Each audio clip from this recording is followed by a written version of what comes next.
SPL supreme Petrochem एक ऐसी company है जो पेट्रोकेमिकल के बिजनेस में काम करती है। इसके अंदर भी अगर हम बात करें, ये कंपनी का जो मेन काम है या फिर इंगेज्ड है in the business of manufacturing polystyrene. अब अगर हम इसकी बात कर रहे हैं, ये है इनका बिजनेस, लेकिन ये बनता किससे? स्टेरिक से बनता है। अगर आप फार्मा सेक्टर को समझते हैं या फिर केमिकल के वर्ड से फैमिलियर है तो आप इस चीज़ को समझ पा रहे हैं। मेन काम इनका ये इस चीज़ से बनता है। ये चीज़ एक चीज़ आप समझ गए। अब बात करते हैं 50% के इनके पास मार्केट शेयर है। किसका? इसी चीज़ की हम बात करें, पॉलीस्टीरीनिक्स की बात करें। अब हुआ क्या, यानी कि एक इंसिडेंट हुआ था FY21 में, और वो इंसिडेंट हुआ था दूसरे कंपनी के लिए, यानी बुरा हुआ था लेकिन इनके फेवर में आ गया, और इसके वजह से इस कंपनी के वॉल्यूम में हमें कुछ ग्रोथ देखने को मिली। यहाँ आप इस चीज़ को आराम से पढ़ सकते हैं, लेकिन समझाने की कोशिश करते हैं। FY21 में क्या हुआ, एक LG पॉलीमर इंडिया लिमिटेड एक कंपनी है, इसी सेगमेंट में काम करती है। तो जो एक सेकंड लार्जेस्ट पॉलीस्टीरीन, यानी कि इसी की हम बात कर रहे हैं, जो बनाती है सेकंड लार्जेस्ट कंपनी है। तो उसके साथ एक इंसिडेंट हुआ था, और इस इंसिडेंट क्या हुआ था कि जो इनका ये है स्टीरीन वेपर लीकेज इंसिडेंट हुआ था। इसके कारण से उनको अपना जो प्लांट है उनको शट डाउन करना पड़ा। तो बस उनका जो सेकंड लार्जेस्ट थी ऑलरेडी, उनको अपना बंद करना पड़ा काम, तो उसके वजह से इस कंपनी को मिला बेनिफिट। और वहीं से हमको देखना पड़े कि 30% का वॉल्यूम ग्रोथ मिला SPL की, यानी सुप्रीम पेट्रोकेमिकल को। ये एक इंसिडेंट इनके फेवर में आई और दूसरी कंपनी के फेवर में बिल्कुल नहीं थी। तो वहाँ से क्या हुआ, इनके लिए कुछ पॉजिटिव चीज़ें हुई। तो उसी के बेसिस पर आप यहाँ देख सकते हो जो डोमेस्टिक रेवेन्यू आया FY28 में था 84% के आसपास, अभी FY21 में 93%। डोमेस्टिक रेवेन्यू काफ़ी ज़्यादा है, मेनली रेवेन्यू यहाँ से आता है। एक्सपोर्ट की बात करें FY18 में था 16, ये 7। तो मेजॉरिटी जो आया है यहाँ, और यहाँ पर डेंट हमको देखने को मिल रहा है। इस कंपनी के बारे में बड़ी बेसिक आप समझ चुके हैं, कंपनी किस फील्ड में काम करती है, एंड इसका मार्केट शेयर ऑलमोस्ट एक सेगमेंट के अंदर 50% है, और वो कैसे बढ़ा और बाकी इंसिडेंट्स इनको कैसे फ़ायदा मिला है। अब हम बात करते हैं इसने इन्वेस्टर को, जिन्होंने इस कंपनी में इन्वेस्ट किया है, क्या दिया। आपके सामने रिसेंट के करेक्शन सब कुछ के बाद अगर आप इसका चार्ट देखेंगे तो चार्ट पे आपको वो नहीं दिखेगा जो पिछले 5-6 महीने से निफ्टी या फिर आपके पोर्टफोलियो के स्टॉक्स इस वक्त भी लाल निशान में होंगे। 15, 20, 25 कोई भी परसेंट डाउन रह सकते हैं, लेकिन इसने पॉजिटिव रिटर्न दी है। अपने रिसेंट के हाई से भी नए लाइफ टाइम हाई के आसपास का है, वहाँ से अब रिट्रेसमेंट कर रहा है हल्का सा।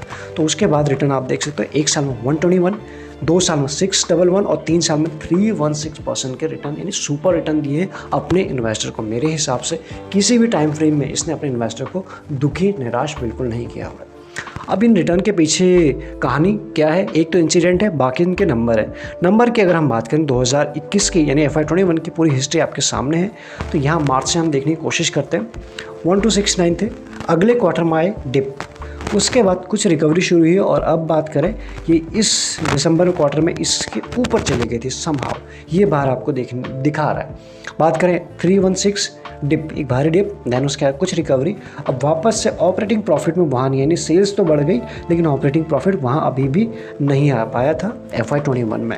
उसके बाद बात करें 232, 146, 126, अभी भी ये चीज़ नहीं आई। तो कुल मिला के जो डिप थी वो हमें कंटिन्यूसली देखने को मिल रही है। थोड़ी रिकवरी ज़रूर हुई थी FY21 में। आगे अगर हम बात करें, क्या सिर्फ ये क्वार्टरली बेसिस पर हाल है या फिर ईयरली का, वो भी आप देख लीजिए। 18, 19, 20 में एक डिप ज़रूर थी। 20 अपने आप में बड़ा ही एक यूनिक ईयर रहा है। उसके बाद एक सुपर रिकवरी आप ये देख सकते हैं। इनके जो हमको 30% का ग्रोथ मिलना उस इंसिडेंट के बाद किसी भी कंपनी के लिए बहुत बड़ा एक इम्प्रूवमेंट होता है, और वो आपको एक बड़ी बार के फॉर्म में भी देखने को मिल रहा है। ऑपरेटिंग प्रॉफिट की अगर हम बात करें ईयरली बेसिस में 196, 93, 144, 148 और 914, ये TTM तक का डेटा है। अभी तक का जो बाकी रिजल्ट तो आए नहीं है, लेकिन जितना TTM का डेटा है वो आपके सामने। सुपर आपको इसमें ग्रोथ देखने को मिल रही है, एंड उसका 116, 49, 103 एंड ये देख सकता है। तो एक बड़ी मीनार आपको इस TTM तक बनते हुए नज़र आ रही है। एक रीज़न आप समझ गए। अब बात करते हैं कि ग्रोथ कैसी रही है परसेंटेज के फॉर्म में। 5 साल में 9, 3 साल में 2 और 1 साल में 17, ये जो आपको बड़ी बार देखने को मिल रही है, सॉरी दिस वन। और प्रॉफिट ग्रोथ की बात करें 53, 60 एंड 365, यानी 365 दिन होते हैं, उसी हिसाब से इसकी ग्रोथ रही है। वो आपने यहाँ पर भी देखा होगा किस तरह से नेट प्रॉफिट और ऑपरेटिंग प्रॉफिट में आपको जंप देखने को मिल रहा है, क्योंकि सेल्स ही काफ़ी ज़्यादा हुई थी FY20 TTM तक अभी हुई है। अब अगर हम बात करें इसके बाद ROE ROC के ऊपर भी नज़र डाल लेते हैं, तो काफ़ी सुपर देखने को मिले। 27, 26, 55, 39, 35, और 75। तो ROE और ROC दोनों पैरामीटर पर, दोनों हर एक पैरामीटर पर 1, 3, 5 साल में मेरे हिसाब से बढ़िया अच्छे लेवल के आसपास अभी पोजीशन कर रहे हैं। शेयर होल्डिंग पैटर्न की अगर हम बात करें, मेजॉरिटी जो होल्डिंग है वो है प्रमोटर के पास 63.96, उन्होंने उतना ही रखा, चारों क्वार्टर में हिला ही नहीं है। उसके बाद अगर हम बात करें FIs की, तो FIs के पास ज़्यादा नहीं है, 1.24, फिर 1.72 थोड़ा और बढ़ाया, फिर 1.89 और बढ़ाया और 2+, यानी FIs धीरे धीरे करके हर क्वार्टर में अपना स्टेक इसमें बढ़ा रहे हैं आपके सामने। अगर हम बात करें DIs की 2.1, 2.15, 2.15 और यहाँ बचे आगे इन्होंने कुछ होल्डिंग को अपनी कम किया लास्ट क्वार्टर में। वैसे देखा जाए तो FIs DIs के पास कुछ ज़्यादा है नहीं, तो दोनों को मिला के 4% के आसपास है। मेजॉरिटी तो है पब्लिक के पास, प्रमोटर के पास, और उसके बाद पब्लिक के पास आप देख सकते हो 32 प्लस 32 एंड उसका 32.14, तो 32% के आसपास पब्लिक का इन्वेस्टमेंट इंटरेस्ट काफ़ी ज़्यादा है इस कंपनी के ऊपर। वैसे देखा जाए तो कंपनी भी अच्छी है, उसमें कोई डाउट नहीं है। बात करें प्लेजिंग 0 है, तो अगेन ये हमारी एक अच्छी बात हो जाती है। म्यूचुअल फंड ज़्यादा इन्वेस्टेड नहीं है FIs DIs की तरह, वो भी सिर्फ जैसे हमने देखा कि दोनों का मिला के टोटल 4% के आसपास का इन्वेस्टमेंट है।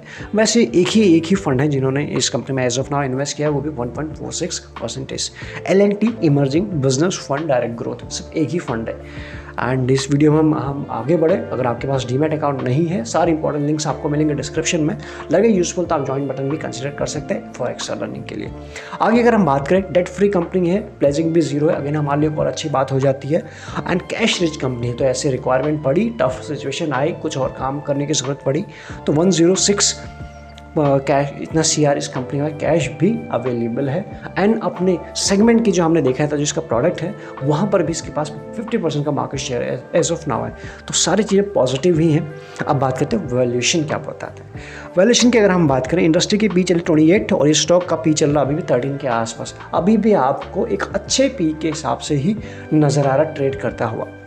डिविडेंड यील्ड के ऊपर बात कर लें, यानी कि आपको डिविडेंड भी देती है, 1.62 कम नहीं होता है, यानी प्रॉपर आपके बैंक अकाउंट में डिविडेंड देते रहती है। EPS की बात करें, ये भी सुपर है 71, और आज की डिलीवरी हुई है 33, कम हुई है। इसके पीछे का रीज़न है निफ्टी ज़रा सा भी रिकवर हुआ है, लेकिन ये शेयर कुछ इस तरह से रिकवर हो चुका है। तो वहाँ से अभी जो इसने टच किया है चार्ट पर जाओ, इसके एनालिसिस करेंगे, अगर आपके पास है तो आप कर रहे होंगे, अदरवाइज अभी भी इसमें थोड़ा और करेक्शन हो सकता है। अपने सारे मूविंग एवरेज के ऊपर ट्रेड कर रहे हैं, 20 से भी ऊपर काफ़ी चला गया था, अभी कुछ प्रॉफिट बुकिंग इसमें हो सकती है। तो अगर हम बात करें, आई थिंक 850 या फिर 830, हम बात करेंगे रफली, बात करें 850 या फिर 830 के आसपास अगर ये आता है, अगर ये, हाँ, आई थिंक इसी लाइन में ट्रेड करा, 9 की लाइन में तो नहीं करा, इसने अभी 9 की लाइन में टच किया था, तो इन लेवल के आसपास एक सपोर्ट आते हुए दिख रहा है। अगर इन लेवल के आसपास आता है तब आप इसको नज़र में रख सकते हैं। अभी थोड़ा सा वेट एंड वॉच के कंडीशंस में अप्लाई होती है, अदरवाइज सारे पैरामीटर हमने देखे, सभी पे अच्छे हैं, ऐसे कोई भी इसमें कोई ऐसा कोई प्रॉब्लम देखने को मिली नहीं है। बाकी आपको क्या लगता है इस कंपनी के बारे में, आप हमें बता सकते हैं।